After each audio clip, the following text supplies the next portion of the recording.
Hey, Foot Clan, another message from Dad. Well, Dad and the National Highway Traffic Safety Administration.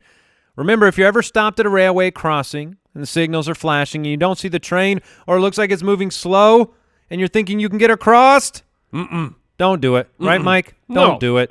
270 people last year alone were killed at railway crossings taking the chance. 270. Make sure you stop. Don't take a chance. Stop because trains can't.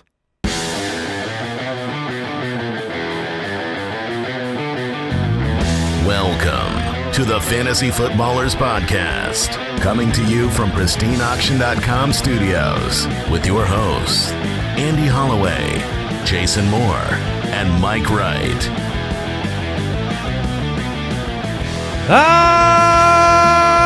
Welcome in. Blah, blah, do, blow.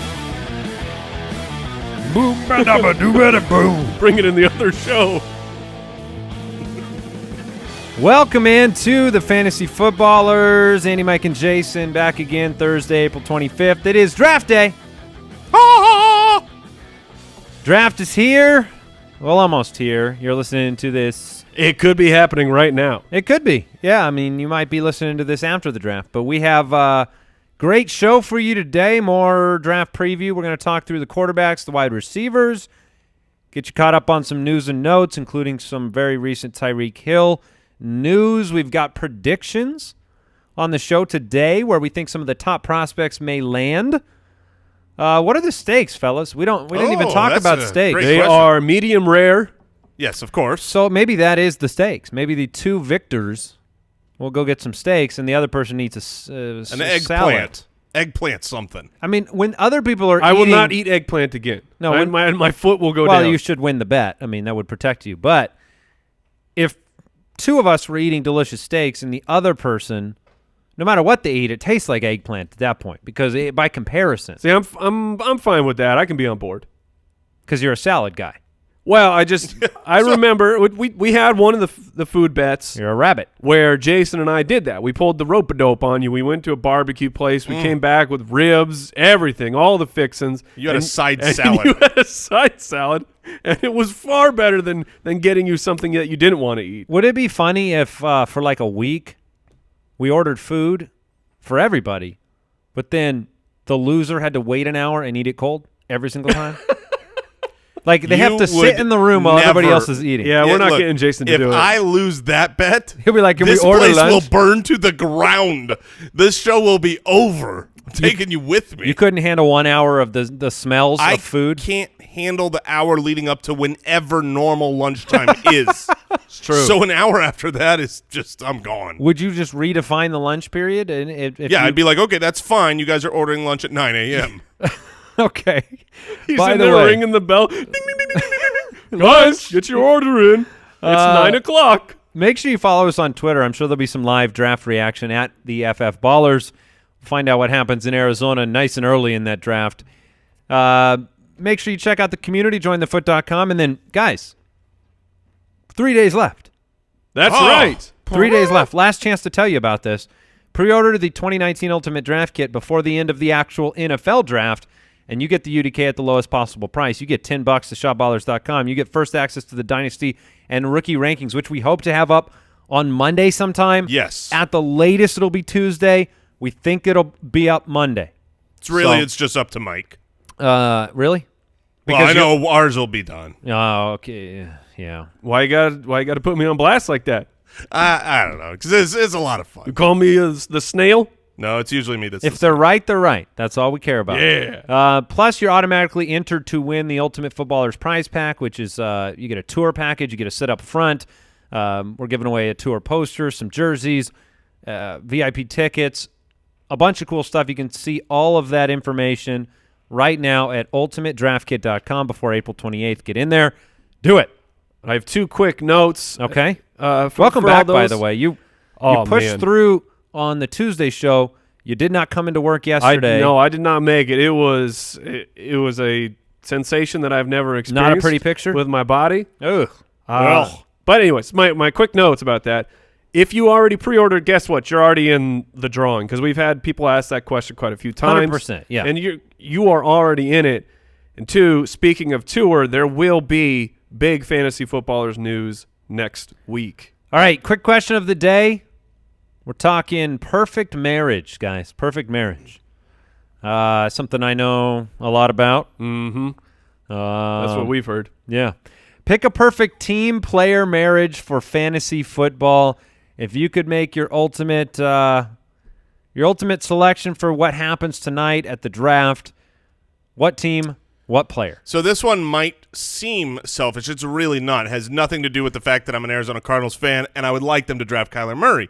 The reason I'm saying Kyler Murray to Arizona is the best matchup is because where Kyler Murray goes in the draft is going to make a huge difference, right? The two biggest, odds-on favorites right now seem to be the Cardinals and the Raiders, right? I think that Kyler Murray going to Greg Olson and John Gruden and that mess is not going to be as good for him as continuing the air raid offense with Cliff Kingsbury. So I think that's the right marriage for Kyler Murray. I get it. That makes sense. And the higher the draft capital on a guy like Murray, the more guarantee you have that he's the guy from day one. So, you bring up Oakland. What happens? I mean, he goes to Oakland. Is he the starter on day one? I bet if he goes to Oakland, Derek Carr quickly becomes available. Yeah, the car is on the road. Yeah. All right, Mike, who do you That one was bad. Who do you have for your perfect marriage in the draft? By the way, last year, in case you're curious, I went with Baker Mayfield to Arizona would be a perfect marriage. Jason had Josh Rosen going to the Saints. And Mike had Cortland Sutton going to the Packers. Would have been interesting. But this year, Mike, what do you got? I got Noah Fant going to the Titans. Delaney Walker going to need a Walker pretty soon. Oh, come on. In terms of NFL age, he's getting up there.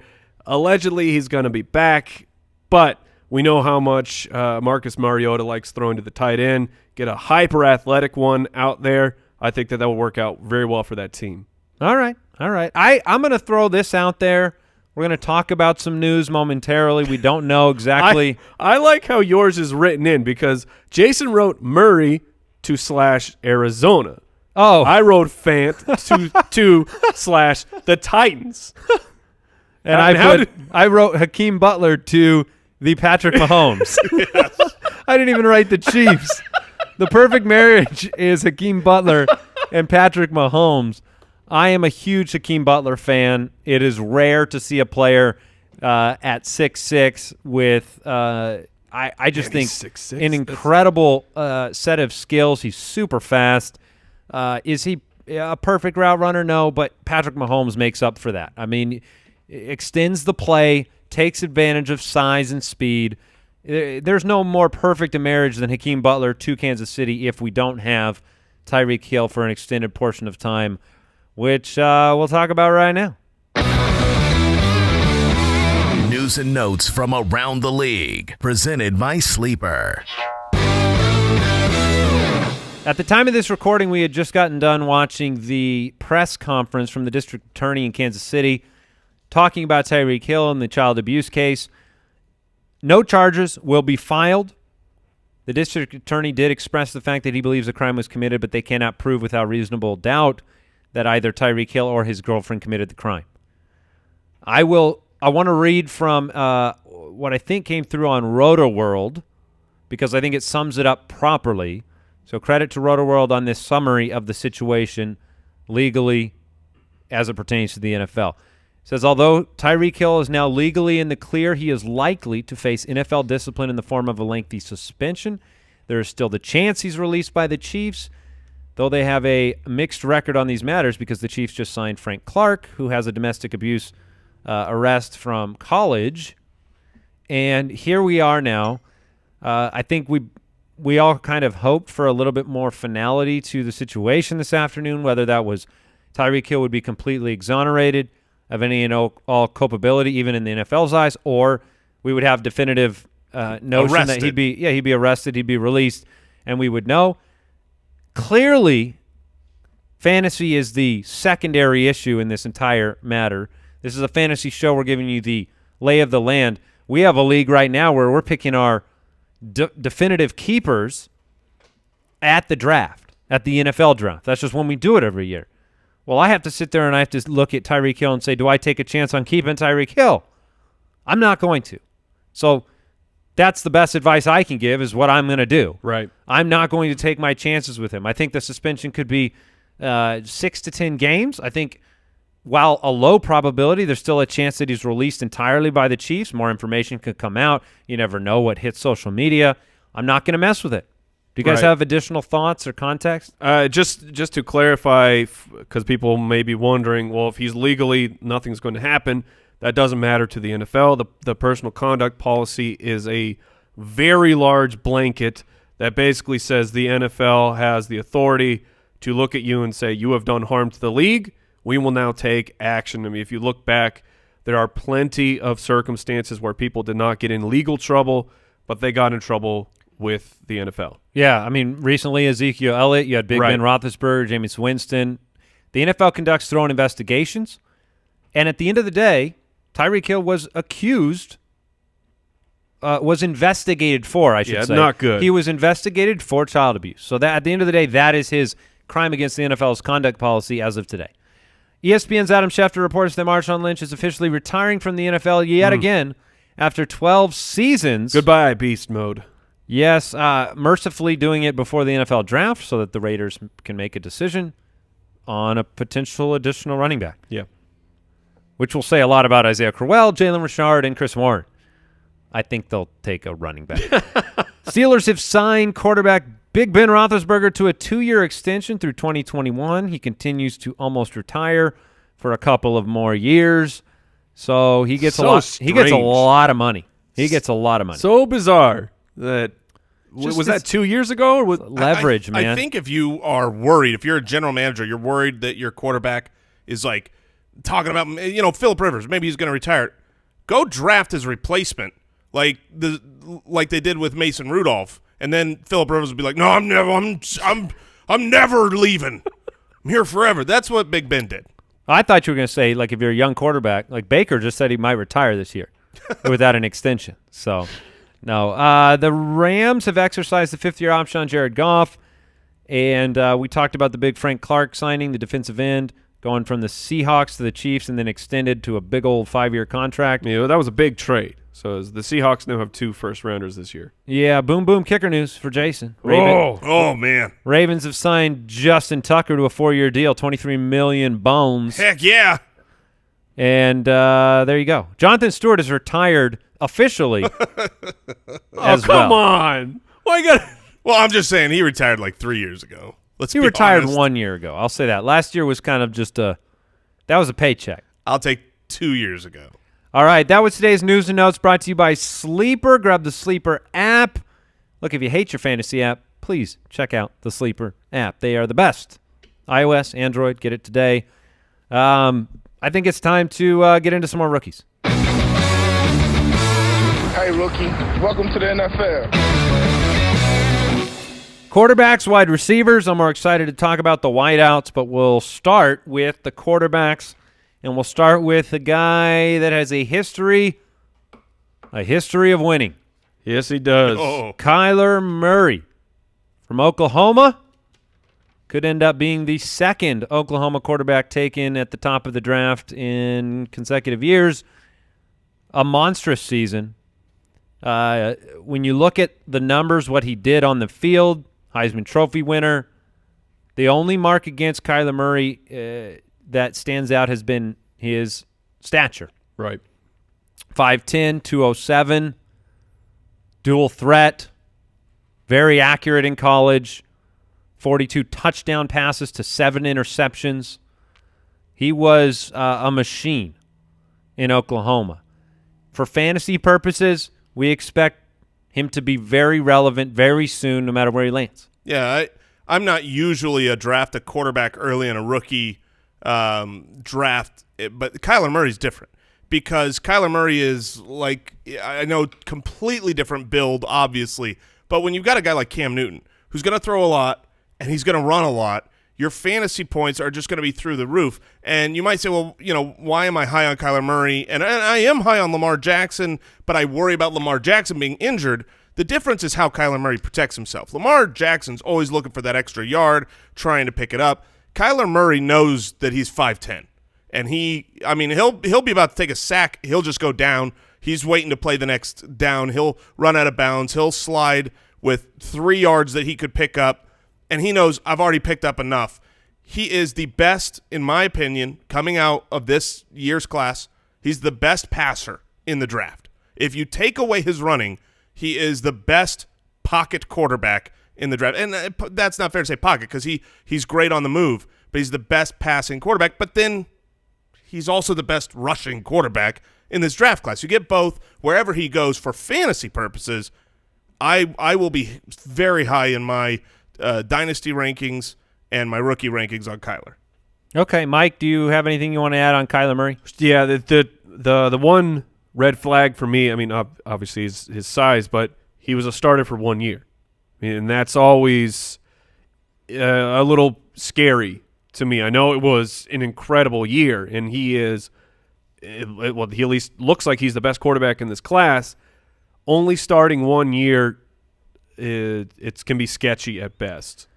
By the way, I mean, this show, we talked about it on Tuesday. The purpose is to give you some name awareness so you can pay attention as a fantasy football fan in the NFL draft, guys that we like on film, guys that we believe have the ability to produce at the NFL level. So much depends on the fit, but at the top of the draft, somebody like Kyler, if he goes in that top 10 picks, he's going to likely be the day one starter coming into the NFL. Now, Dwayne Haskins is the next name I want to bring up from Ohio State, 2-year starter. Really, predominantly his production all came in this last year, so he has the same problem as Kyler. 50 touchdowns, 8 picks. He was the most disappointing to me on film. Now, I don't claim to be a world-renowned scout, but I have watched film of college quarterbacks over recent years. Haskins was extremely productive at Ohio State, and you're in a system and on a team that was one of the best in the country. To me, he took too many of the offense was set up in a situation where there was a lot of one read, a lot of screen game for Haskins. I didn't see him step into enough throws, step into the pocket. He didn't seem like he had the opportunity. Maybe it was the offense's fault to improvise and show me some of the things that I think are needed at the NFL level. Scouts seem to have followed this train a little bit more of late, with some saying he may drop into the second round, could be the 4th or 5th quarterback off the board. There are others who believe, that Washington's going to trade up into the top 5 to try to get him. So I think the opinion is all over the board. He has the size that Kyler doesn't have, 6'3", 231. When you guys looked at Dwayne Haskins on film, I saw a solid but not spectacular bottom half NFL starter. Did you see a ceiling much higher than that? I wasn't 100% sure on your take, but I will say that I'm in complete agreement. I don't get Dwayne Haskins, and again, I'm not a professional scout. We watch the NFL far more, but he's immobile. I mean, he can move around the pocket a little bit, but he is not a mobile quarterback by any means. Josh Rosen can move around the pocket a little bit, and you would say he's a liability. And then his passing game, so much of his, I just watched a couple games where it was just over and over. Throws 3 touchdowns. His numbers look great. It was a screen that Parris Campbell juked someone, took it to the house. I did not see an accurate quarterback. I mean, he's got a strong arm. I think he is like a second-round type of quarterback talent. So I've been surprised when I look up, people that I respect, and they've got him number 1, going into this year. He was kind of thought of as the one before Kyler Mania took over. Right, but even before Kyler Mania took over, when we weren't sure maybe he's not even an NFL player, he's going to go play baseball, all I kept hearing was this is a really bad quarterback class. Well, I was going to bring that point up. There has to be a number 2. There has to be a number 3, like in any class. Right. Whether it's Blaine Gabbert's class or – whoa, woof, don't talk about that. This reminds me of that. Well, and I don't want to disrespect any of the things that Haskins did at the collegiate level because it was prolific. Yeah, it was monster production last year. Incredible completion percentage, I think, because of a lot of the designed single route 50 stuff. touchdowns. But I just am not at the level where I believe fantasy-wise or NFL-wise you're going to see a huge impact in year 1 from Dwayne Haskins.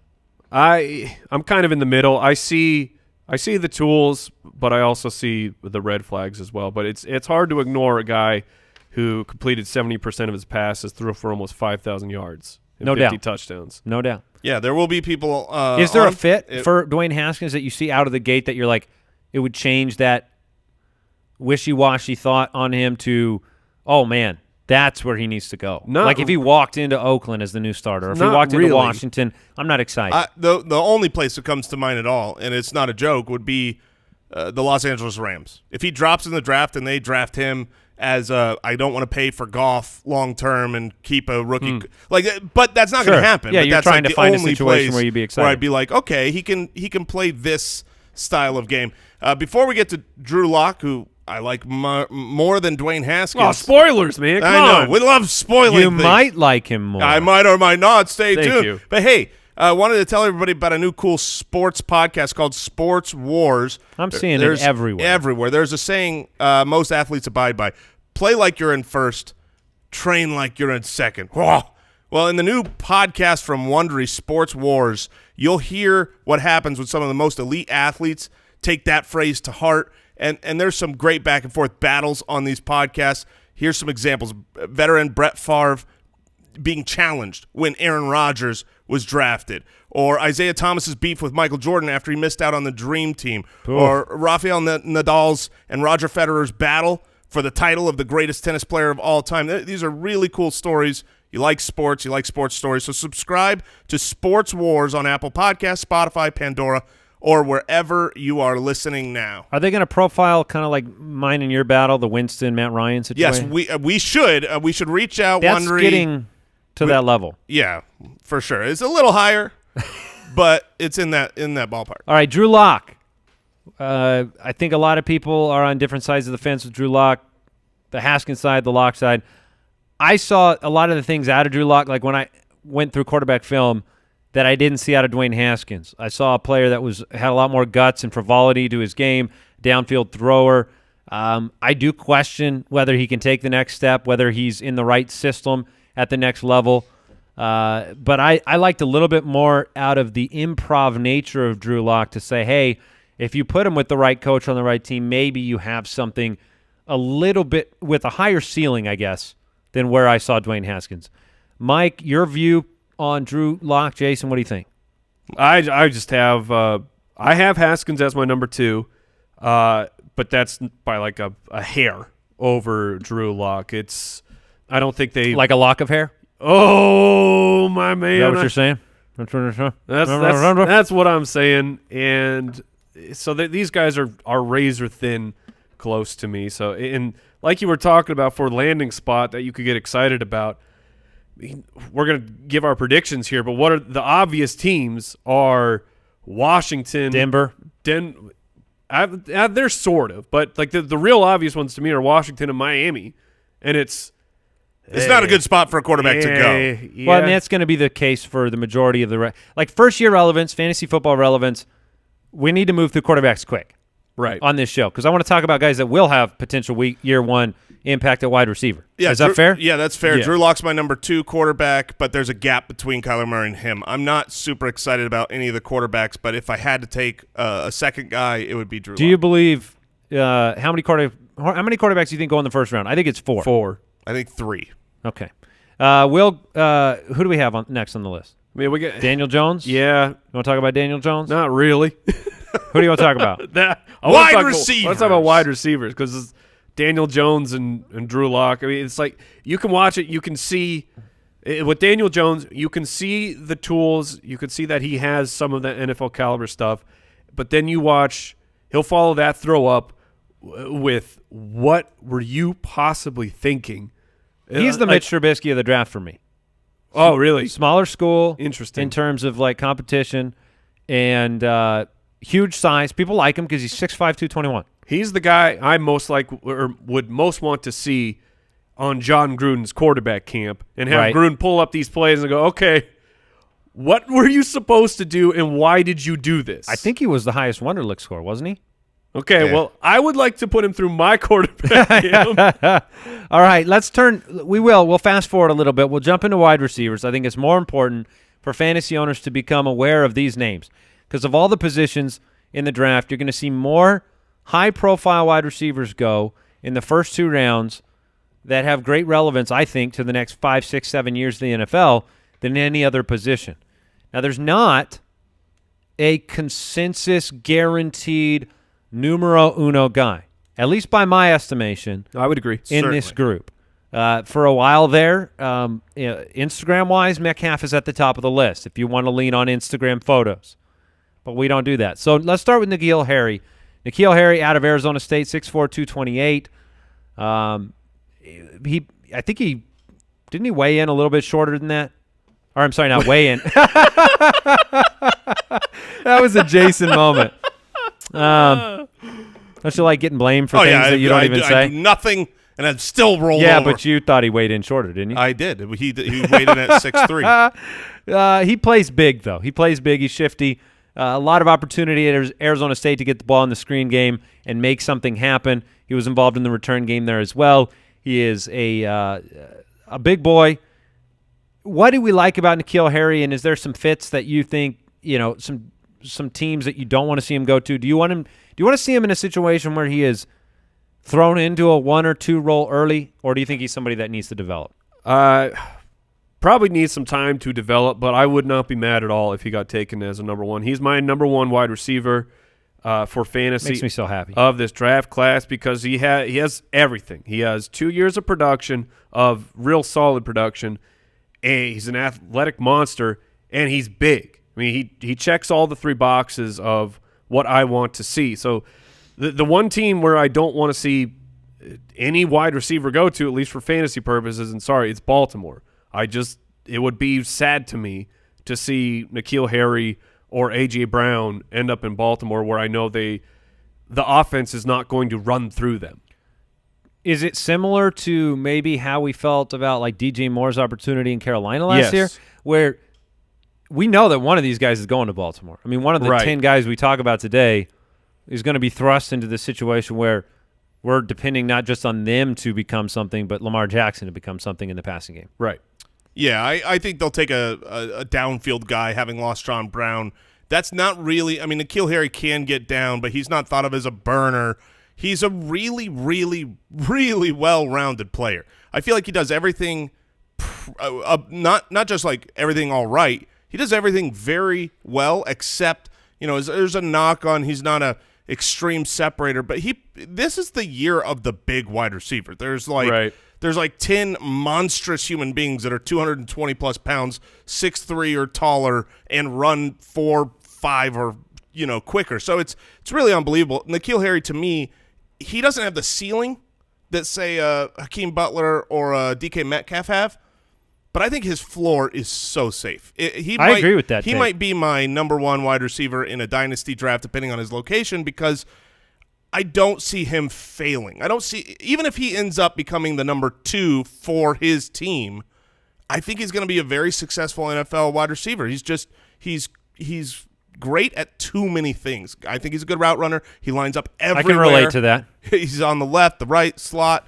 great contested catch. So there's not – you're nitpicking when you don't like N'Keal Harry.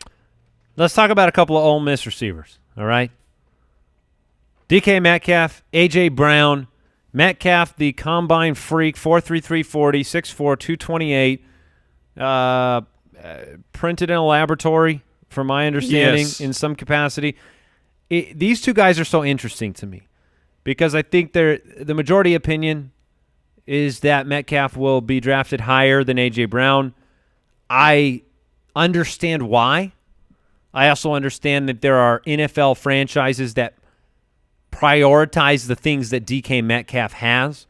One of my notes on him is that I think he can change an offense on accident, even if he's an unrefined route runner, even if he is a developing superstar, a monster. Calvin Johnson is the ceiling comp. I think he can be more impactful to his fantasy team than he may be to his own fantasy stats. He did not have near the production that A.J. Brown had in college. Well, yeah, he did not. He was also injured last year. Well, and that's a thing that you don't have the proof of a season worth of wear and tear. But he's an absolute monster. I mean, last season at Ole Miss, 21.9 a catch. When you look at Metcalf and Brown, who do you like more? And then maybe break down those guys for me. As far as if I'm drafting a wide receiver, it depends on what I'm looking for because they're very different. I feel like A.J. Brown is a possession type guy, and DK Metcalf is your downfield amazing talent. There's just not many people in the world, in the history of humanity, let alone the NFL, that are 6'3", 228 pounds and can run a 4.33 40. He is lightning fast at a monstrous size. And the production model's bad because he didn't, but if you look on a per game basis, he actually has a really, really good production model. I'm always a little bit worried when you're not the number one on your team, but they used him.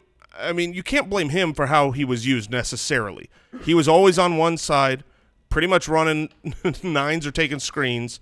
If he goes to a good team, to a team that has a history of developing players, let's say the Steelers are able to grab him. They have a history of doing the best with the wide receivers they grab. Then DK Metcalf's a superstar. I mean, if you watch his games, you're like, if you watch his highlights, you're like, blah. Right. Oh, there's a big difference. In one case, you sound like I sound like meh, and in the other case, it's more like the lining up on one side of the field is not what I like to hear about. Especially just the translation from college to pro of when you're that number one outside receiver, the coverage you receive in the NFL is far different. You need to have a bunch of release moves. You need to have some variables to your game. And if college, so what did he play? He played a total of 21 games. And if he's playing on one side, there's not going to be a lot of variation that he has picked up, some nuances. So it has me concerned. Do you think the range of outcomes for Metcalf? I mean, do you think that there's a world where he's a first-round bust, a la Kevin White, physical size comp, or aside from the injury that he had in last year, but it very much seems like Amari Cooper, Kevin White, where one guy had a bunch of production, was a proven wide receiver, and the other guy was just flashed out of the pan at the combine, and everyone started drooling over what he could do. Any other thoughts on A.J. Brown? 6'1", 226, a lot of production in college, 75 receptions, 85 receptions the last 2 years. Was obviously on the field a lot more than Metcalf was. Strong guy, shifty. Yeah, I mean, he's a great Brown player. He's a very good wide receiver. I've got him as kind of an Anquan Bolden comp. He's strong. He can run every route. He reminds me of Nelson Aguilar with 20 pounds on him. Sure. There are two wide receivers, considered high-level guys, that completely go green in my average rookie model, and it's N'Keal Harry and A.J. Brown. So I really like both of those guys a lot. Let's talk about Kelvin Harmon, North Carolina State, 6'3", 221. When you look at him, I see a couple things. I'll weigh in real quick. Had production. Ran a 4.6. Not great, Bob. And when you look at Harmon, I didn't know what to, maybe you watched a lot of film on him.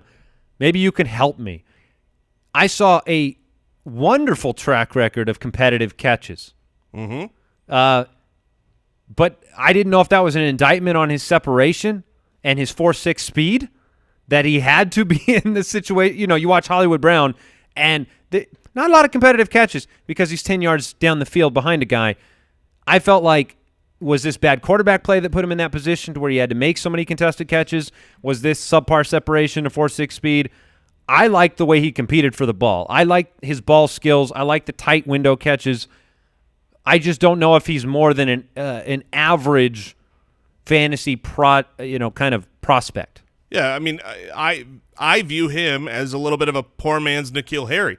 He's a quality wide receiver, good at contested catches, lacks separation, but I think the lack of separation, he looked slower to me when he played. Like, I don't worry about a 4.6. There's plenty of successful wide receivers in the NFL with a 4.6. But it's when you look a little bit slower, and he's a gamer. I like him. I think if he goes to a team with a good quarterback that's willing to force those windows, that says, hey, I can get the ball exactly where I need to go, even if he doesn't have huge separation. I think he could be a quality prospect, but I don't see him as a fantasy superstar. All right, Hakeem Butler. Here's somebody I want to talk about for a while. Hakeem Butler is very fun to watch play football. Very fun. Iowa State product, an absolute freak, 6'6", 227, runs a 4.48. I would rather draft Hakeem Butler myself than I would DK Metcalf. You saw a more production over a longer period of time for Butler. Huge ceiling to me. The comp that is thrown out there constantly is A.J. Green. We don't have enough consistency in route running for Hakeem Butler, I think. But I like the fact that unlike DK Metcalf, who you just brought up, Mike, stays on one side of the field, Butler has a history of being able to be moved around and use that size. That's why I love the idea of him being with a quarterback that can extend the play, take advantage of his size and strength.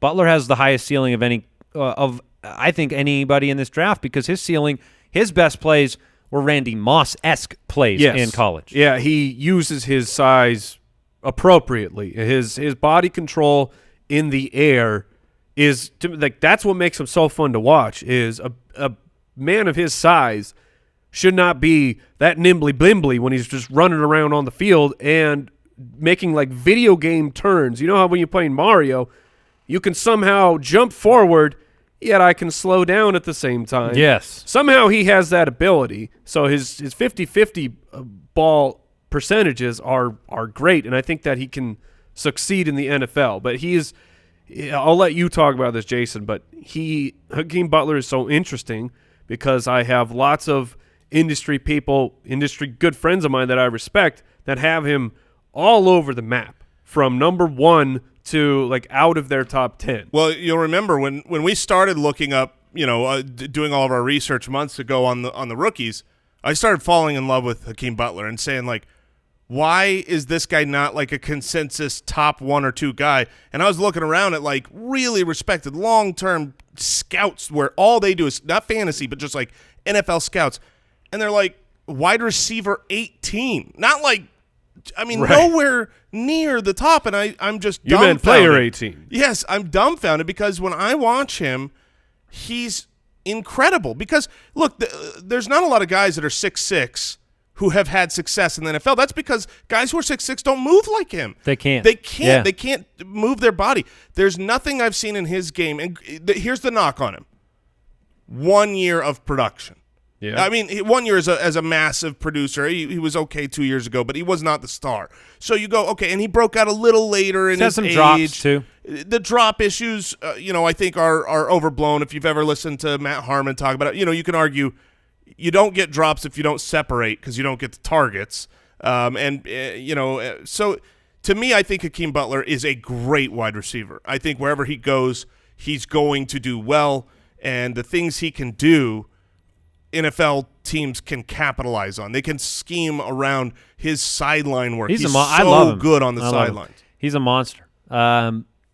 We'll make some predictions in a moment about where we think Hakeem Butler might land, as well as these other wideouts. Let's talk about Miles Boykin, and then we'll get to Hollywood Brown. Yes, Hollywood! Miles Boykin out of Notre Dame, 6'4", 220. I was impressed. What's funny to me is when I watch the film on Miles Boykin, I see just a man. I see a man. Now you're mine. Oh, I was reminded of the Avengers. He is not a man.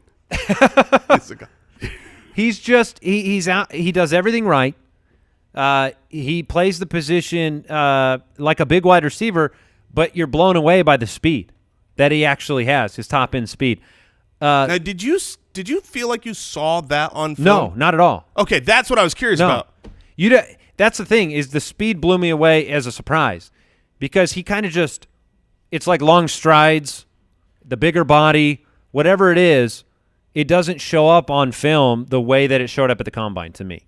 So you saw the same thing. I saw this. I mean, look, I hate to say this because he is a combine warrior. We're talking his numbers, depending on how you formulate your percentiles, he is a true world class, above DK Metcalf, above these other guys. 94th percentile Spark athlete.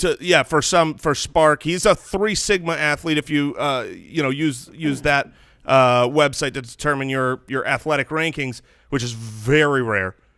But when I watch, I'm just like, okay, I love that he's this big, incredible athlete. I just didn't see it. I didn't see him on film look like what he can do at the combine. He didn't impress me as a wide receiver. I'm not saying he's bad or he's a bad wide receiver, but I think he's overhyped because of his combine results. And we've seen that year after year after year. There's always somebody that, oh man, we thought he was meh, and then it was like his combine comes, he's going to be awesome, Zay Jones style. And I don't know. I thought Miles Boykin. Oh, come on. I thought he was fundamentally Back-to-back sound. shows? I mean, I felt like he was great when plays broke down, and I thought he was very fundamental. I think it's a matter of because I've seen him as high as number 2 or 3 on people's rankings. And if the NFL, if a GM believes that that's the guy that they need to go get, and he has the opportunity, I think he could be very strong.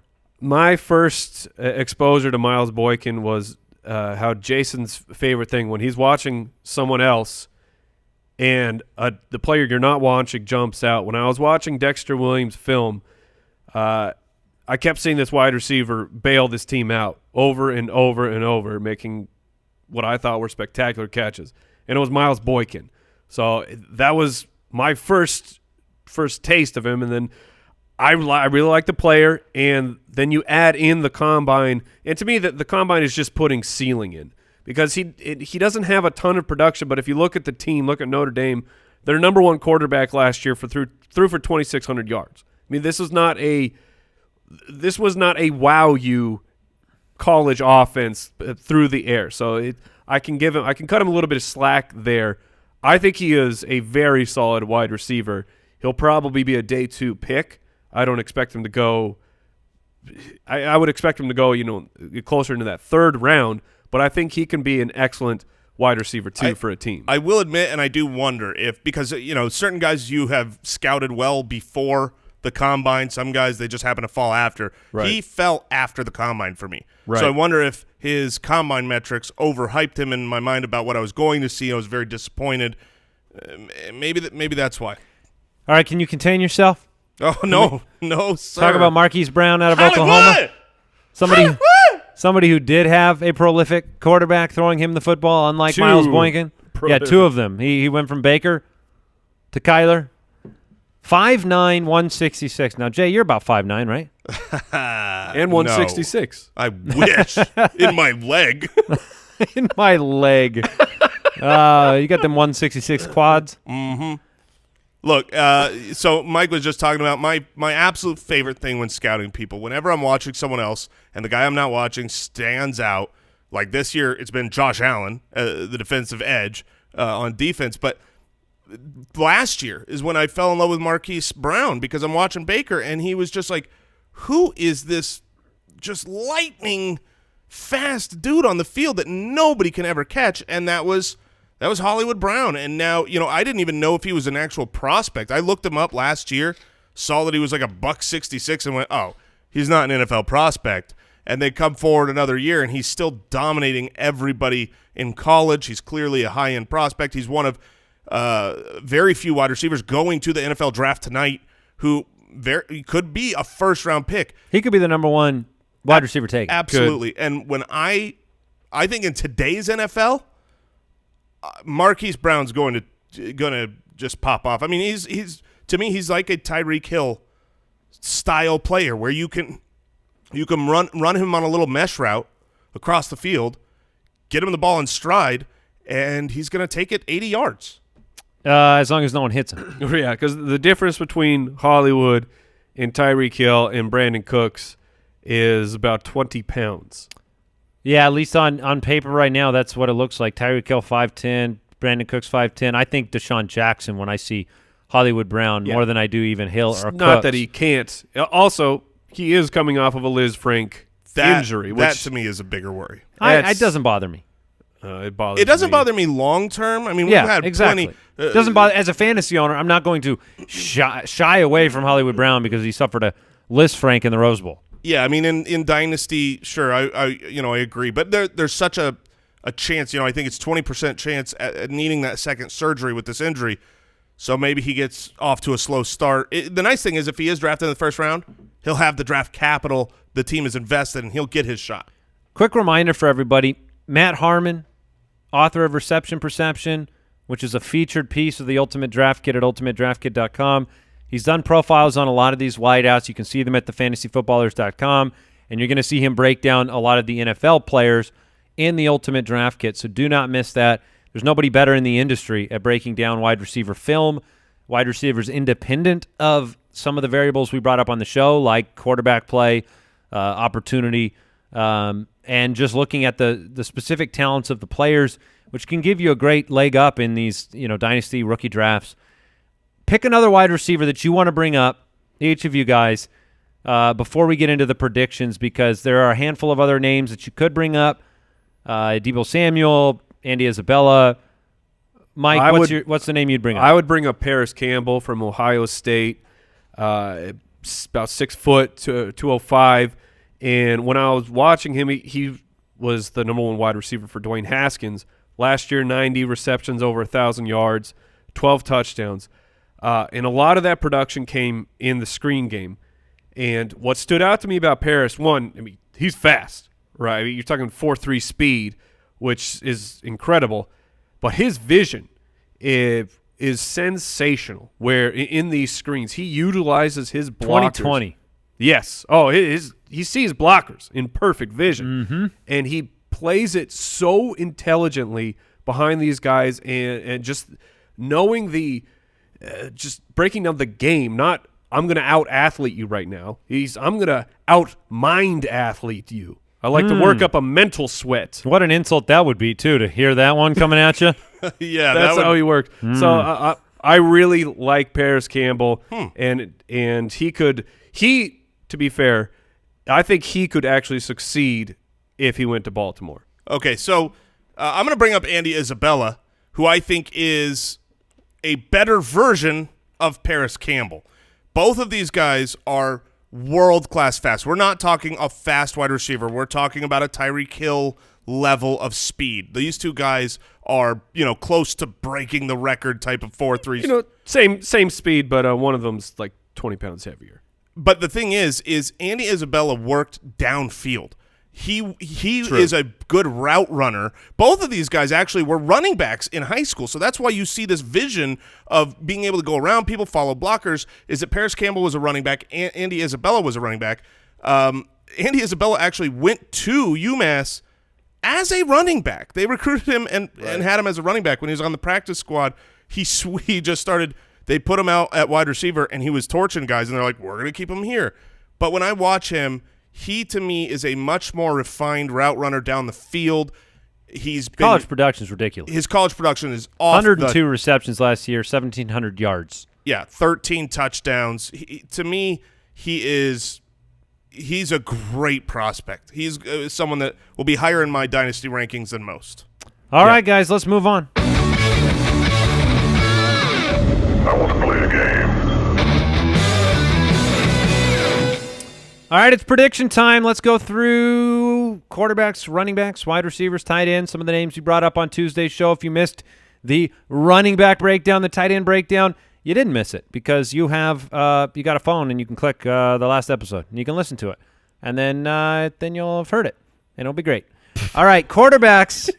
Kyler Murray lands in Arizona. I'm going with Arizona.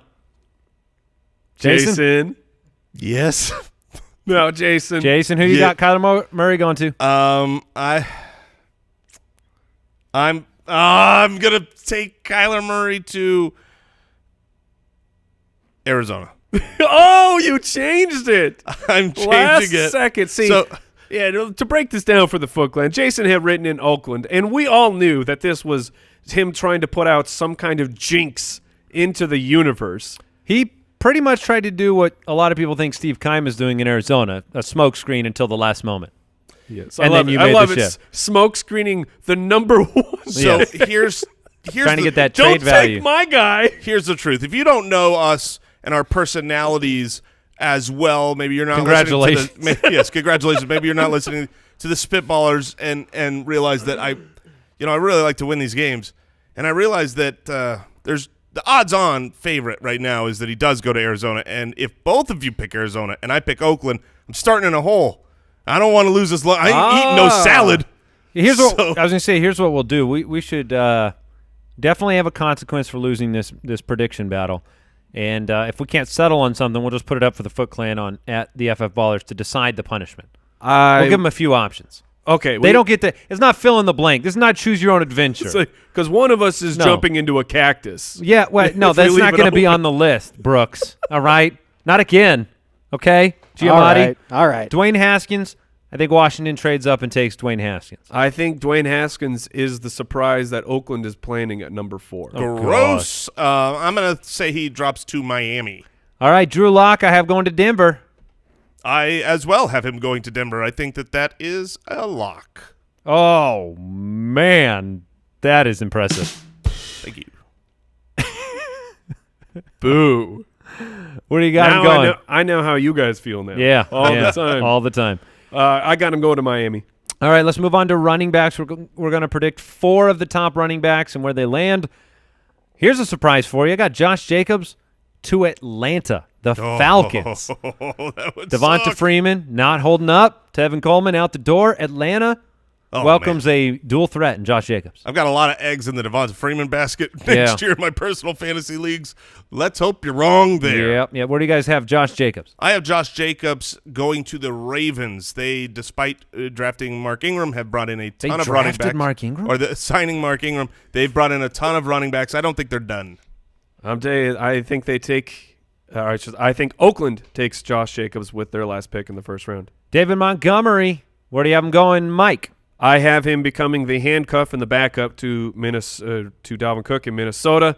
They are going to need to put a priority on the running back position. I got him going to Los Angeles, joining the Rams. That's going to make a lot of people sad. Handcuffed to Todd Gurley. Be very sad. I've got him going to the Eagles. I think they are going to clean house from the Wendell Smallwood, Corey Clement, Josh Adams reign of Jags and have a Jordan Howard, David Montgomery mix. All right. Darrell Henderson. Oh, I love you, Darrell Henderson. I do too. Mike, let's take him out for Froyo after the draft. I do. Mike, you have him going to the Falcons. I do. That's perfect. I don't think he is a first-round pick. He may not even be a second-round pick, but I think he would be an excellent replacement for Tevin Coleman. Yeah, he is my Tevin Coleman comp, left, right, and center. I've got him going to the Bucks to take out Ronald Jones. Milwaukee, right? The Milwaukee Bucks. All right, to play by Giannis. Yes. How do you pronounce the his Greek name? freak is how you pronounce that. That's how I pronounce it. Giannis. Oh. I don't know. All right. I thought that was him a going. car. I have Darrell Henderson, a complimentary back in Pittsburgh. I think they need to bring in a little star power. Really? I do not believe it. Look, it's the modern NFL. You can't lean on one man. But they have 2. Not really. Tomlin can lean on one man. Well, sure, but it doesn't, when they go down, you need somebody else. They also lost, Antonio Brown. You need more electricity in this offense. Nobody's going to provide that more than Darrell Henderson. Rodney Anderson, Jason, you forced us. Yes, you I did. forced us to predict this one for no good reason. No, I'll tell you the reason. The reason I forced it is because I am speaking it into the universe. Rodney Anderson is going to go to the Chiefs and be with Andy Reid, who will maximize his potential, and he will be a superstar. Otherwise, he could flame out. I am going with undrafted or the Texans. You can't go or. Which one?